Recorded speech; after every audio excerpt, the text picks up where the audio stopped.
I really appreciate the new additions to the characters in this book, giving some small insights into the feelings of the characters, including the Doctor and the fam, at least near the beginning. The Witchfinders by Joy Wilkinson, the writer of the original TV episode, was released in March 2021 and was released alongside the likes of Dalek and the Crimson Horror. And it's probably quite similar to how I would go about writing a novelisation, providing minor additions and alterations and little details to the story. It's just a shame it's an episode I have very little interest in. For example, there was an additional character and detailing of a woman named Annie Clay. She was the first to be put on trial in Bilehurst as a witch who was involved with a lot of the men in the area. And conveniently for this story, Becca's biological mum, rather than Mother Twiston being her biological grandmother. But it is really hard to pinpoint any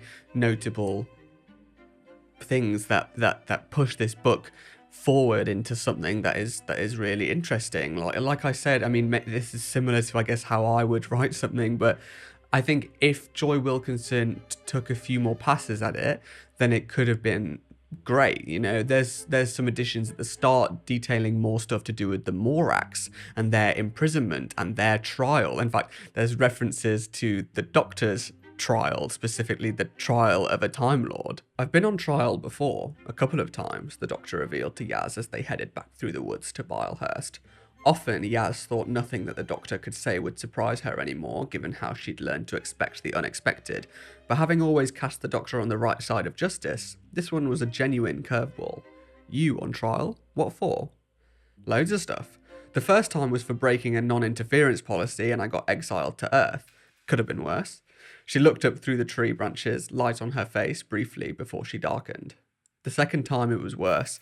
That was for more interference, plus breaking the laws of time. Oh, and genocide. She saw Yaz's surprise, turned to shock, and quickly added, I didn't do it. The evidence was faked and I was cleared of all charges, but it got pretty hairy for a while. For ages, actually, it really dragged on, and it turned out the prosecutor was a kind of future version of me, and not a very nice one. Total git, in fact. It's complicated. So, of course, referencing the trial of a Time Lord and also the Third Doctor's exile on Earth. So, as you can see from that little passage, it wasn't as like copy and paste as a lot of the other novelizations that I've not been a fan of, most recently The Time of Angels. There's definitely some new additions. Like I said, Annie Clay, more stuff to do with the Morax, the trial notes. There's little bits and bobs to do with the King James, and they're really interesting. Some even extra details about Yaz's life as a policewoman. So there's definitely some good stuff in there. It's just a shame it's a story I'm not that interested in. One of the interesting additions to do with the King is the Doctor mentioning the gunpowder plot and how she kind of threatens him in being able to change the outcome of that. Although technically she has already been there. In the Adventure Games, there was the gunpowder plot, and in fact the Doctor in that one, I'm pretty sure, convinced Guy Fawkes to use less explosives and light it earlier. So she kind of did save King James in a way. So technically she was there, and it's kind of not a fixed point in time. But also, are the Adventure Games canon? Who knows? Throughout the novelisation, in fact, there are letters written by Willa in the future before she is about to be hung. Through a prologue, we learn that Willa continued her grandmother's legacy in medicine, but that, of course, eventually led her to be in a trial of her own. However, the Doctor and fam do actually intervene right at the last second of the hanging, thanks to her letter, and it's revealed that apparently she does actually have some kind of magic in her given to her by the tree on Pendle Hill. Not sure how that works, but sure. And this magic basically convinces the Doctor to save her and then bring her to the end of time.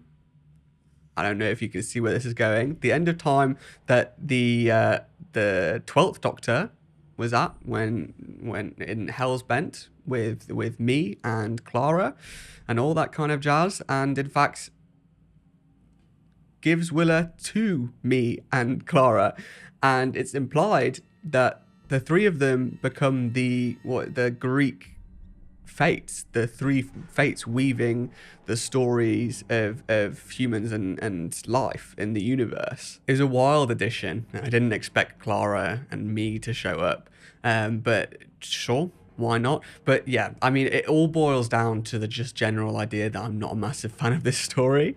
But it's a shame because there were so many things that could have made it like a step above.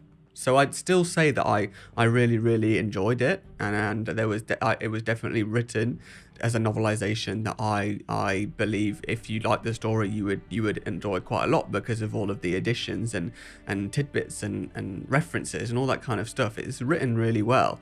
It's just a story as a whole I'm not too bothered about. So because of that, I will be giving The Witchfinders by Joy Wilkinson probably quite a harsh 6.5 out of 10. So up next, we are finally delving into the realms of the blue Target novelizations, the much more recent Target novelizations, with a concerningly skinny Star Beast by Gary Russell.